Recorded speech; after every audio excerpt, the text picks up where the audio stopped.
I will now call the October 16th, 2017 Blue Springs City Council meeting to order. If you would stand with me, observe a moment of silence, and then I will lead you in the Pledge of Allegiance.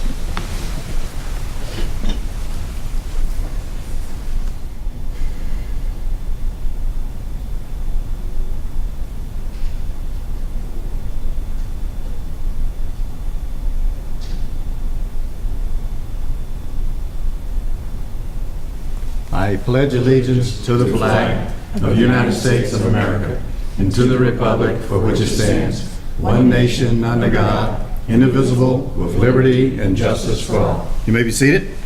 I want to welcome you in attendance as those that might be watching on cable TV to tonight's City Council meeting. Next, we have the consent agenda. Unless there are items to be pulled, I accept the motion for approval. So moved. Is there a second? Roll call, please.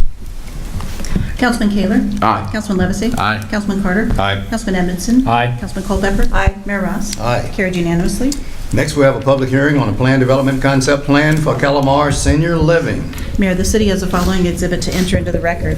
Planning Commission staff report with attachments, site location map, site aerial map, affidavit of publication in the Examiner on September 23, 2017, application with attachments of 185-foot notification map, names and addresses of property owners within 185 feet of site, copy of letter sent to said property owners, Title IV Land Use Section, Blue Springs Code of Ordinances by reference, 2014 Comprehensive Plan by reference, and Bill Number 4522 approving the Plan Development Concept Plan. This is all we have to offer for the record. All right, we're going to go to Matt. All right, thank you, Mayor and Councilman. Before this evening is a request for approval of a plan development concept plan for Calamar Senior Living, which is a mid-rise apartment building on 7.8 acres located south of Northeast Coronado Drive, immediately east of Adams Point Golf Course. The plan development concept plan is required for all residential zoning districts in the Adams Area Parkway Overlay District. The applicant is proposing a 3-story, 132-unit multifamily apartment building that will provide independent living units for seniors with a wide range of on-site amenities. The building will be centrally located on the site with a drive loop that will loop around the perimeter of the building with 2 points of access along Northeast Coronado Drive. There will also be a pedestrian connection to the existing sidewalk from the building entrances to the existing sidewalk on Coronado. Due to the surrounding area, the stream buffer, and topography, the applicant is requesting to waive any required connections to the adjacent properties. The proposed site plan does meet the minimum open space requirements for the site, meets and exceeds those requirements. They will be providing a preserve of the natural area along the western boundary of the property, which is hatched there on that portion of the western boundary of the property. They will also be providing an open space plaza area. They'll have a patio area as well as outdoor recreation space for residents. Additional open space, as I mentioned, we'll have the pocket park there on the east side of the building. And then the site will have 132 units on 7.8 acres, which equates to 16.92 units per acre. The site does meet most of the requirements for the mid-rise apartment building type.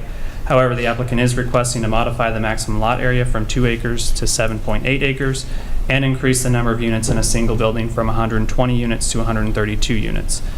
Based on the number of units, the site would be required 242 parking spaces. The applicant is requesting to install 216 parking spaces, which is a reduction of 26 spaces.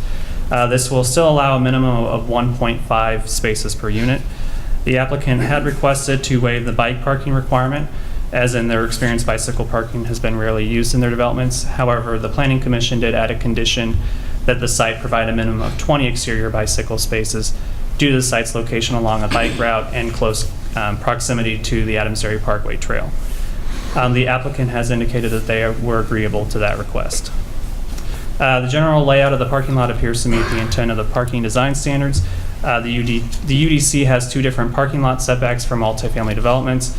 Applicant is requesting to use the less restrictive requirement, which only requires 10 feet parking setback along side and rear property lines as opposed to 30 feet. The proposed building contains over 150,000 square feet, approximately 50,000 square feet per floor. Each unit will be accessed through internal corridors, and each unit will also have an exterior patio or balcony. Units will be a mix of 1 and 2 bedrooms each, and then the building material will be primarily cement board siding with a stone veneer base. All windows will include vinyl shutters, and then the roof lines will be varied with the addition of the balconies. Also, they will have 48 detached garages in 4 separate buildings. The elevations are there on the lower left. The building materials will also include the cement board siding and the veneer base to match the main building. Final building design and landscaping will be reviewed with the PD final plan and site plan design review. And staff and planning commission recommended approval of the PD concept plan subject to the 8 conditions in the council information form. I'd be happy to answer any questions you may have. Are there any questions about the council? Councilman Lapisi. I just want to go back. You referenced at some point that the applicant was requesting waiving of connecting to the surrounding property. What was the reasoning for that? They have a stream buffer there along the western edge that they can't cross. And then on the site plan, the adjacent properties are zoned service office at this time, and there's some heavy topography issues there. Okay. So that was the main reason for So that would be requesting. something to be addressed if the development comes for that adjacent property down the road? Yes. Okay, thank you. Anyone else? Seeing none, thank you. Is the applicant present and like to come be sworn in and make any comments? Raise your hand. You solemnly swear that the testimony you're about to give in this case will be the truth, so help you God. I do. I appreciate the opportunity to be here, Mr. Mayor and council members. I'm Jerry Hill. I'm the Midwest Development Director for Calamar. We were here a few weeks ago and talked about the zoning, so I don't want to take more time than you want. Just to refresh your memory, our firm is 29 years old. We have about 30 communities. We have this would be our 4th or 5th, depending upon the construction schedule here in the Kansas City area. We build and maintain and operate our facilities. We've never sold one, and so we invest heavily in the community and in the facility and stay put. And most of our residents come within 15 miles of the facility, and about 60% sell their home to move into our facility. So it is designed for people that live in the community, no longer want to have a freestanding home, but want to stay near and in the community that they've been living in. Be happy to answer any questions you have. Are there any questions? What's the estimated completion date? We would estimate completing it in mid-19. Takes about, depending upon weather, it takes about 13 to 16 months, and we're going to start just as soon as we can start. Okay, all right, thank you. Thank you. All right, anyone else like to speak in support of? Is there anyone who would just like to speak in support of? In opposition to? Opposition to? To close this public hearing. Anyone like to introduce? I'll Bill introduce it. 4522, okay, I'll introduce it, Your Honor. all right. First reading of Bill Number 4522, an ordinance approving Calamar Senior Living Plan Development Concept Plan.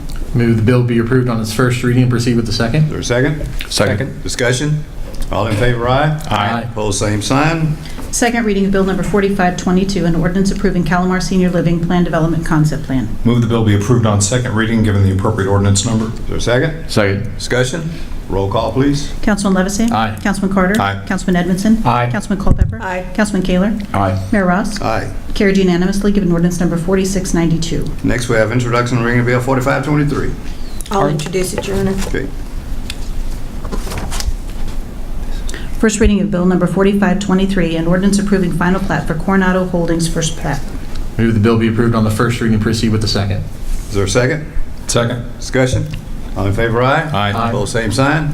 Second reading of Bill Number 4523, an ordinance approving final plat for Coronado Holdings First Plat. Move the bill be approved on second reading, given the appropriate ordinance number. Second? Second. Discussion? Roll call. Councilman Carter? Aye. Councilman Edmondson? Aye. Councilman Culpepper? Aye. Councilman Kaler? Aye. Councilman Levesey? Aye. Mayor Ross? Aye. Carried unanimously, given ordinance number 4693. Next, we have a public hearing on the amended PRO concept plan for Eagle Ridge Estate.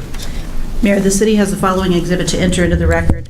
Planning Commission staff report with attachments, site location map, site aerial map, proposed plans, affidavit of publication in the Examiner on September 9th, 2017, application with attachment of 185-foot notification map, names and addresses of property owners within 185 feet of the site, copy of letter sent to said property owners on September 12th, 2017, Title IV Land Use Section, Blue Springs Code of Ordinances by reference, 2014 Comprehensive Plan by reference, and Bill number 4524 approving the amendment to the plan.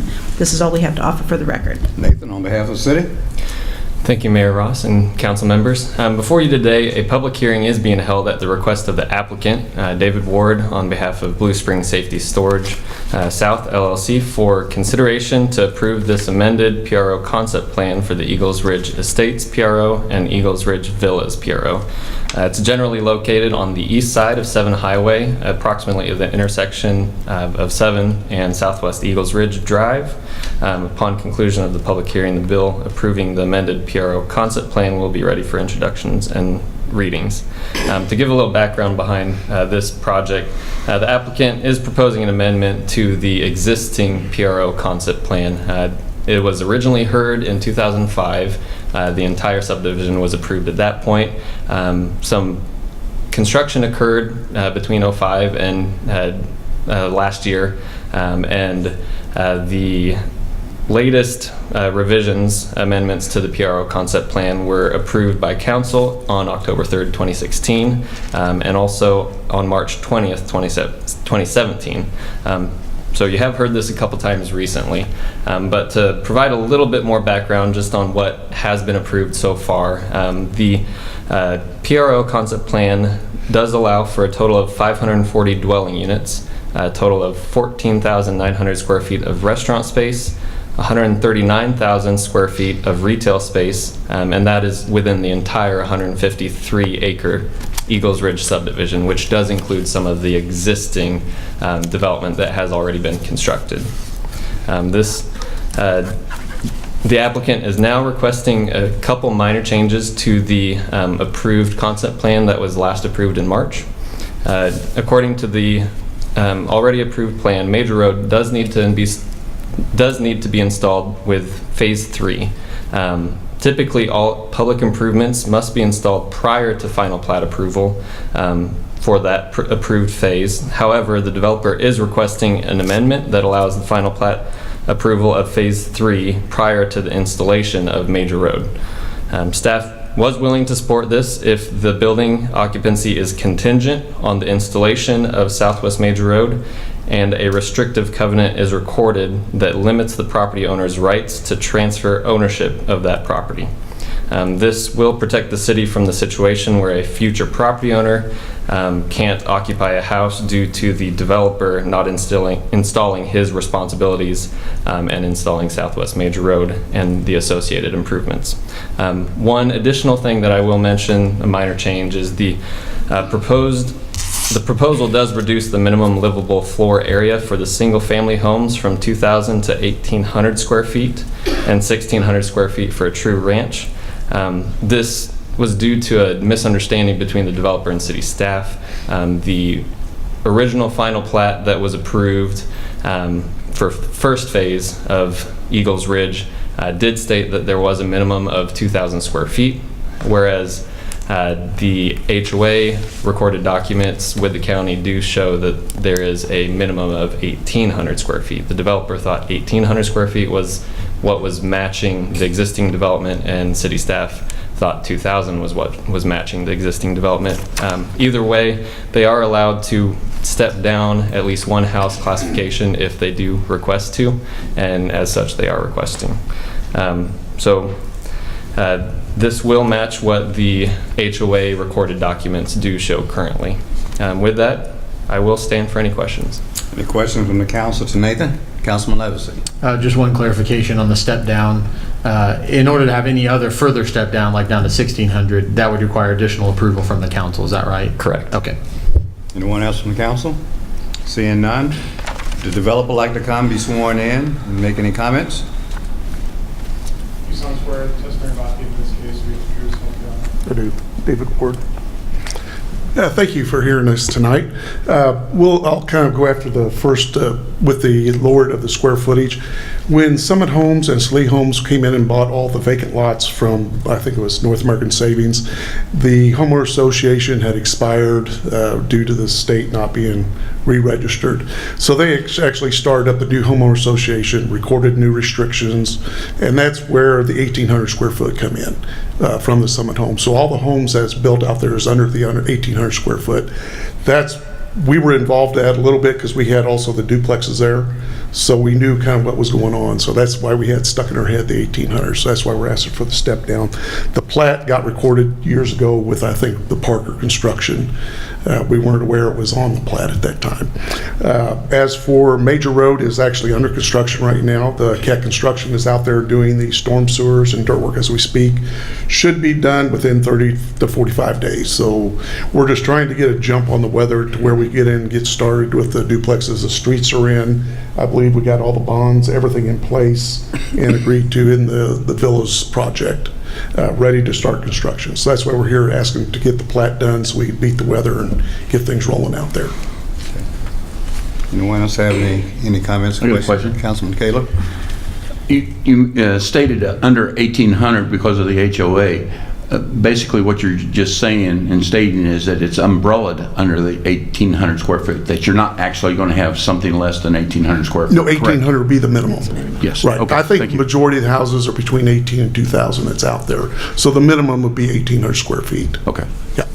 Anyone else? Seeing none, thank you, Mr. Ward. Thank you. Is there anyone in the audience like to speak in support of? In support of? Opposition to? Opposition to? We'll close this public hearing. Anyone like to introduce 4524? I'll introduce it, Your Honor. Okay. First reading of bill number 4524, an ordinance approving an amendment to the Eagles Ridge Estates PRO and Eagles Ridge Villas PRO Planned Residential Overlay District Concept Plan, said amended portion to be known as the amended Eagles Ridge Estates PRO and Eagles Ridge Villas PRO Planned Residential Overlay Concept Plan. Move the bill be approved on this first reading, proceed with the second. Is there a second? Second. Discussion? All in favor, aye? Aye. Opposed, same sign. Second reading of bill number 4524, an ordinance approving an amendment to the Eagles Ridge Estates PRO and Eagles Ridge Villas PRO Planned Residential Overlay District Concept Plan, said amended portion to be known as the amended Eagles Ridge Estates PRO and Eagles Ridge Villas PRO Planned Residential Overlay District Concept Plan. Move the bill be approved on second reading, given the appropriate ordinance number. Second? Second. Discussion? Roll call, please. Councilman Edmondson? Aye. Councilman Kaler? Aye. Councilman Levesey? Aye. Councilman Carter? Aye. Mayor Ross? Aye. Carried unanimously. Oops, I'm sorry. I thought it was I'm a little short there. I'm sorry. Councilman Culpepper, excuse Aye. me. Thank you. Carried unanimously. Given ordinance number 4694. Okay, next we have introduction and reading of Bill 4525. I'll introduce it, Your Honor. First reading of bill number 4525, an ordinance approving final plat for Eagles Ridge Villas PRO, first plat, lots 1 through 43, and tracts A, B, and C. Move the bill be approved on its first reading, proceed to the second. Is there a second? Second. Discussion? All in favor, aye? Aye. Opposed, same sign. Second reading of bill number 4525, an ordinance approving final plat for Eagles Ridge Villa PRO, first plat, lots 1 through 43, and tracts A, B, and C. Move the bill be approved on second reading, given the appropriate ordinance number. Second? Second. Discussion? Roll call. Councilman Culpepper? Aye. Councilman Kaler? Aye. Councilman Levesey? Aye. Councilman Carter? Aye. Councilman Edmondson? Aye. Mayor Ross? Aye. Carried unanimously. Given ordinance number 4695. Next, we have adoption of a resolution number 75-2017. All I need is a motion to approve. So moved. Is there a second? Second. Discussion? All in favor, aye? Aye. Opposed, same sign. Motion carries. Next, we have a presentation on the site problem identification and resolution of the issue together. Now see why it's the acronym SPIRIT. So, Chief Muntz.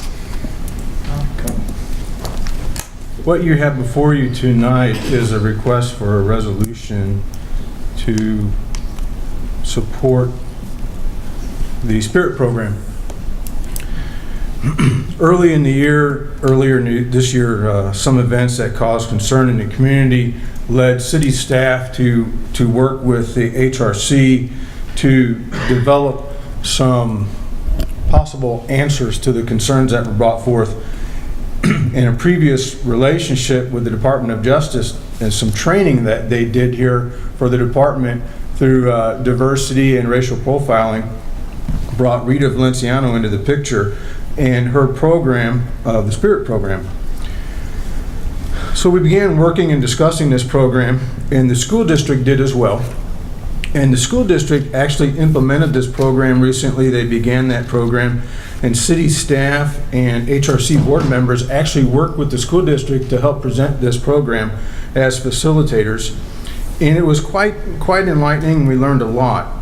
And what we've asked tonight is that Rita Valenciano from the Department of Justice come in tonight and talk to you a little bit more about the City Spirit program and how it would work and how it would benefit the city of Blue Springs and the community, and how we would work together to put that together.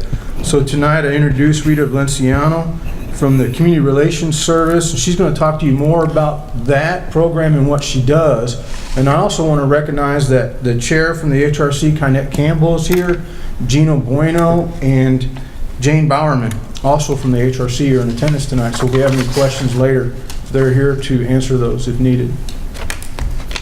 If we can't hear our staff, can you pull that I tried. neck down? Are you okay as far as it go? I'm trying to stand taller, too. We'll bring you a stool or something over here. Yeah, I always carry my own soapbox, and I left it at home tonight. I work for the Department of Justice, the Community Relations Service. The Community Relations Service is the department's peacemaker. We have offices in 14 cities around the country. Kansas City is the regional office for the Central District. We have been around since 1964. We were created by the 1964 Civil Rights Act. We provide training, consulting, mediating, and facilitating. And we are involved in cases where there is the perception or actual discrimination or harassment based on race, color, national origin. We also respond to hate crimes or bias incidents. We come by request, we come by volition, or we come by direction. Everything we do is confidential, so I am prohibited from talking about where we've been, who we've worked with, because if it causes harm, I'm subject to a fine or penalty, and it doesn't build great community relations. What you're seeing before you is the slide presentation that I sent earlier about the City Spirit when I first began talking about this with the Human Rights Commission, Human Relations Commission. Okay, some cities it's human rights, other cities it's human relations. I began speaking with them about this, and in the meantime, we have done 3 school spirits which have the same premise. They are a problem identification, resolving issues. If you see the last word of the acronym is together, because we don't come in and presume that we have all the answers. Whenever we come in, it's a community issue or it's a school issue, and it's their problem. They have the answers. They just need some guidance. So what we do is we bring people together who are identified as leaders. In a school, it's student leaders. In a city, it's different segments of the community. Law enforcement, education, faith communities, seniors, students, and other parts of the community, different sectors. So we ask for the leaders to come. We ask them to be together for at least one day. It usually works best if it's on a weekend so people can just focus on that. Prior to that, we identify facilitators, and I train them. I train them probably the day before, so it's all fresh in their mind, so that they can facilitate the small groups. During that day, we have a 5-step problem-solving process, and it's identifying issues, brainstorming, are those real issues, are those issues that are realistic, kind of the SMART, specific, measurable, attainable, reasonable, and timely. Okay, so we have that same type of process, and that's what that's based on. So we want them to really see, are these the real issues? Are there something that affects everybody? What are some solutions? Are those solutions realistic? Can we address those? Are they something that is within our purview? And so we guide them through the process. Before we do that, we ask for a planning committee. And I'm rushing ahead of myself. The reason we want to facilitate a city spirit is because we want people to learn to work together. We want them to begin talking to each other. We realize that sometimes if you're in a community, you're segmented, and so you're only staying with people in that part of the community. And this is an opportunity for leaders across the city, across the area, to find out more about each other and the challenges they face. So when we do that, we are helping them to work and further solutions to issues in their community, and we're asking them to engage leaders from all the segments so that they have all the information from every segment of the community. We want them to have a mutual agreement. We want them to learn to work together, and we want these things to carry forward. So part of that is we ask that they identify a spirit council, and the spirit council would then work with whatever existing organization brought us there to address those solutions on an ongoing basis. So again, we don't tell you what you need to do. And a lot of times when I go in communities, they want me to say, okay, what do we need to do to fix this? This is your community. I go back to my office. And so it's up to your community to carry it forward. I'm there to facilitate the first Spirit Council session and to be there as long as I'm needed to work with the community to help make sure that these solutions get implemented or to figure out why not. So again, I work on action planning, and I work on facilitating the facilitator training, facilitating the initial session, and being there as much as I'm needed. Any questions? Did I rush through that? Any questions of Ms. Rita Valenciano? Seeing that, I can tell you that we have known and worked together for I can't remember how many years, but it's been a long time. Yeah, I think so we we were both in appreciate high you coming school. out. Yeah. We were very, very, very young. When we Yeah, were I think together so. on that stuff. Yes. All right. Thank you. I'm going to kick it back to Chief Mutz. If there's no further questions, the only thing I wanted to add is that we would plan to continue planning to do this, and our hope is to do it, I believe, in the first quarter of 2018. Maybe have something to put forth to the community. Okay, well, again, I want to appreciate the HRC members that are here now, tonight, the chair, the vice chair, and member. And appreciate you coming out for this. Okay, well, we'll move on to the next item on the agenda, which is the adoption of the Resolution 76-2017. All I need is a motion to approve. So moved. Is there a second? Second. Any discussion on it? All in favor, aye? Aye. Opposed, same sign, motion carries. Next, we have an introduction of reading of Bill 4526. I'll introduce it, Your Honor. Okay.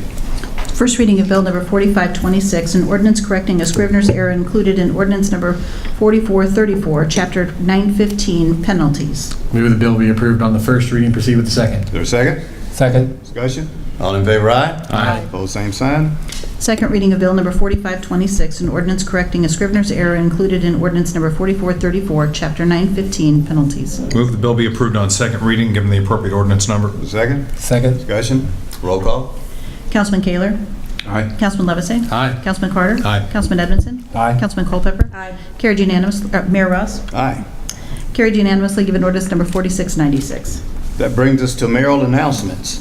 Want to remind everyone, and you should have received an invitation to join the Downtown Alive for our Remnant Restored Public Arts Dedication, which is Thursday, October 19th at 6 p.m. And that is just before, hopefully, the Chiefs arrive in Oakland and have better results than they did Sunday with Pittsburgh. They will begin a dedication, and refreshments will be served in the tour of the renovated depot. So if you're not aware of it, when we tore the water tower down, we took some of the remnants from that, and that piece of artwork is over here in the parking lot by the garden. And then we took some skin off of the bank building, and that's what's being dedicated, isn't it? Yes, that's Yes, what's sir. being dedicated. So anyway, if you happen to drive by the employee parking lot, you can see it. It's already up there. It looks good that we were able to take something from those two iconic things in the city and make something beautiful out of it. And I have to say that public art in Blue Springs probably supersede any other community in the state of Missouri our size. We have a lot of public art, and I would just encourage you sometimes just drive around town and just look, and you'll see a lot of it. And so that kind of sets us apart from everybody else. And Your That's- Honor, if and I may. That's why we're a city on the move and on the right track. Absolutely. We also have a really exciting announcement to make to the community, so we're hoping everyone will come out and come to the dedication and participate in our announcement. Because right now that is secret. It's a secret. Yes, can't tell you what it is. Okay, I'm going to move to Thoughts to Ponder. I'm going to read it first and then I'll tell you who it's from, but it was something that was shared with me about a month ago from Councilman Kaler. And I quote, "I never lose. I either win or learn," end quote. Nelson Mandela. Now, I don't have any visitors' appearance forms, so I will go to our city attorney for a motion to so move.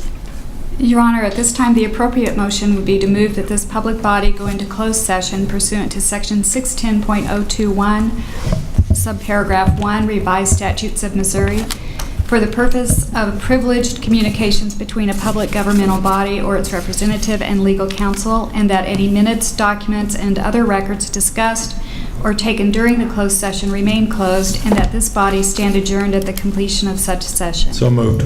Second. Roll call, please. Councilman Levesey? Aye. Councilman Carter? Aye. Councilman Edmondson? Aye. Councilman Culpepper? Aye. Councilman Kaler? Mayor Ross? Aye. Carried unanimously. We're going to move to the executive conference room, so if you all like to stick around, you can do that. But I would imagine that you're probably going to depart this place. Thank you, Jamie.